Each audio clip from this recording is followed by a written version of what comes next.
కార్తీక పురాణం 22వ అధ్యాయము. పురంజేయుడు కార్తీక పౌర్ణమి వ్రతము చేయుట మరల అత్రి మహాముని అగస్త్యనకిట్లు చెప్పతొడగెను. పురంజేయుడు వశిష్ఠులవారు చెప్పిన ప్రకారము కార్తీక పౌర్ణమి రోజున శుచియై దేవాలయమునకు వెళ్లి శ్రీమన్నారాయణుని షోడశోపచారములతో పూజించి శ్రీహరిని గానము చేసి సాష్టాంగ నమస్కారము చేసి సూర్యోదయము కాగానే నదికిపోయి స్నానమాచరించి తన గృహమున కరిగెను.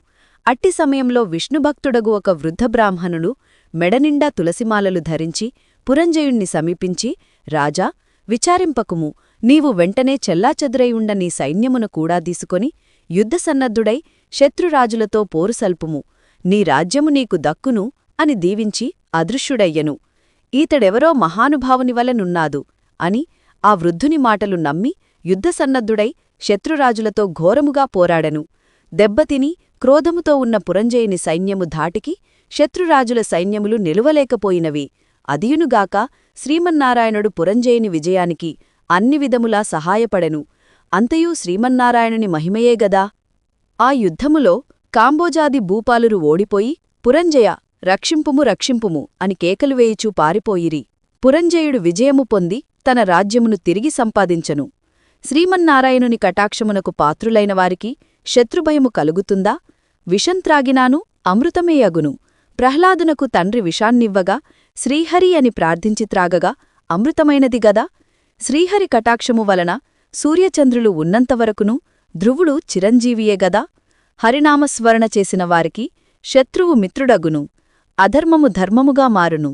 దైవానుగ్రహము లేనివారికి ధర్మమే అధర్మమగును, త్రాడు పామై కరుచును. కార్తీకమాసమంతయు నదీస్నానమొనరించి దేవాలయములో జ్యోటిని వెలిగించి దీపారాధన చేసినచో సర్వ విపత్తులను పటాపంచలగును, అన్ని సౌఖ్యములు సమకూరును.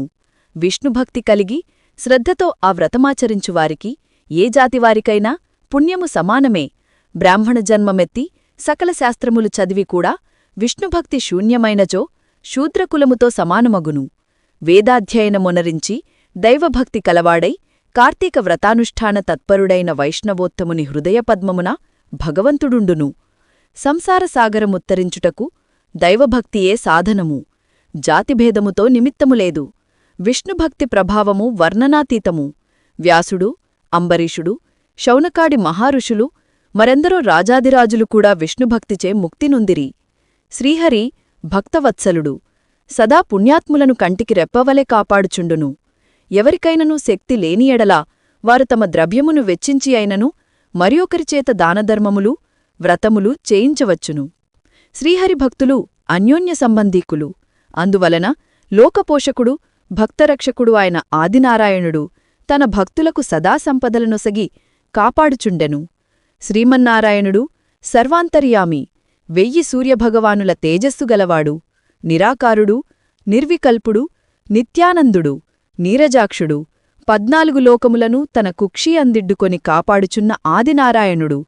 అటువంటి శ్రీమహావిష్ణువునకు అతి ప్రియమైన కార్తీకమాస వ్రతమును భక్తిశ్రద్ధలతో ఎవరు చేయుదురో వారి ఇంట శ్రీమహావిష్ణువు లక్ష్మీ సమేతుడై వెలయగలడు. ఆ ఇల్లు సిరిసంపదలతో కళకళలాడును. కార్తీకమాసములో శుచియై పురాణపఠనము చేసినచో పితృదేవతలు సంతసించెదరు, వారి వంశమంతయూ తరించును. ఇది ముమ్మాటికీ నిజము. 22వ రోజు పారాయణము సమాప్తము.